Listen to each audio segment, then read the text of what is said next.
एक चौराहे पर हो जाती है। डोली ने अर्थी को देखा और अहंकार में आकर कहने लगी कि बहना तूने अच्छा नहीं किया, मैं शुभ काम करने के लिए जा रही थी लेकिन मेरा शुभ काम अशुभ काम में बदल गया।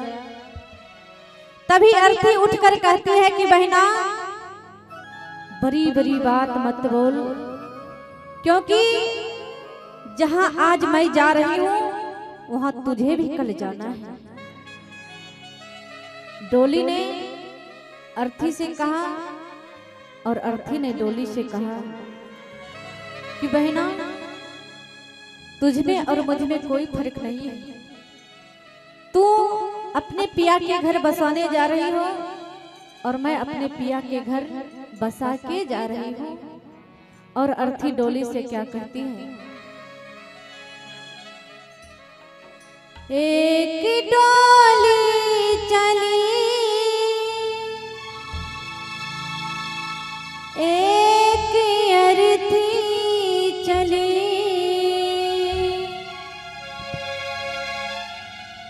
एक डोली चली एक अर्थी चली, डोली अर्थी से कुछ यूं कहने लगी, रास्ता तूने मेरा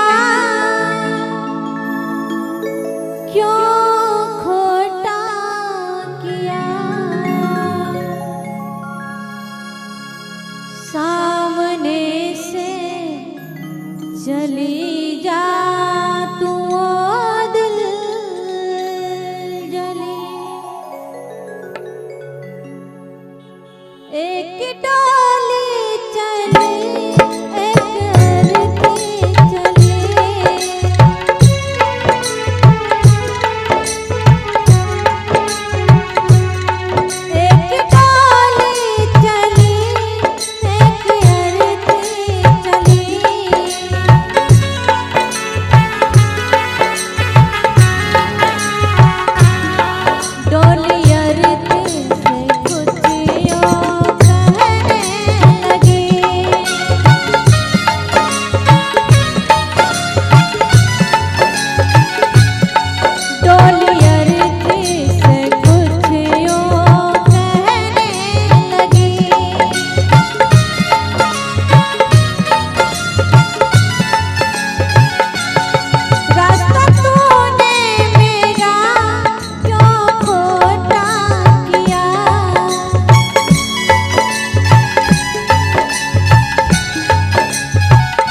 अगर चार कांधों ने तुझे उठाया है तो चार कांधे ने मुझे भी उठाया है।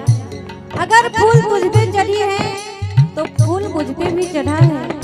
जब उन कहारों ने फर्क नहीं समझा, जब उन फूलों ने फर्क नहीं समझा, तो तुझ में और मुझ में कैसा फर्क है।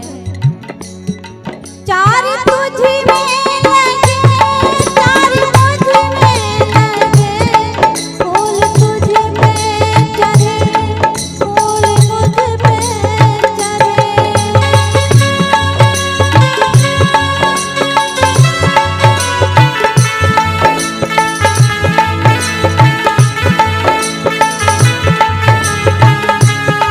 फूल तुझ पे चढ़े, फूल मुझ पे चढ़े।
हर स्त्री की ये कामना रहती है कि मैं जब भी मरूं सुहागन मरूं, अपने पति के कंधे पर जाऊं। लेकिन ये किसी किसी के नसीब में होता है।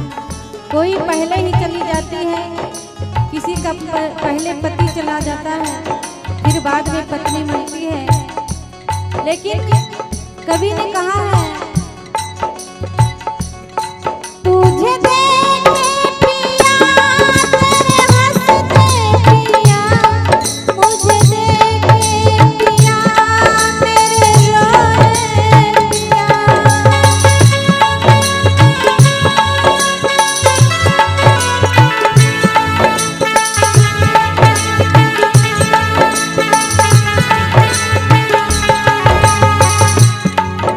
डोली से कहती है कि हे बहन, तुझे देखकर तेरे पिया हंस रहे हैं, क्योंकि तू अपने पिया का घर बसाने जा रही हो।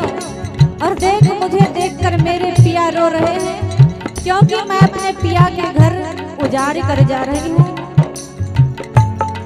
तुझे देखे पिया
लकड़ी तुम्हारी डोली में भी लगी है और लकड़ी मेरी अर्थी में भी लगी है, और लकड़ी तेरी भी सजी है और लकड़ी मेरी भी सजी है। जब इन लकड़ियों ने फर्क नहीं समझा तो तुझ में और मुझ में क्या फर्क है। लकड़ी तुझ में लगी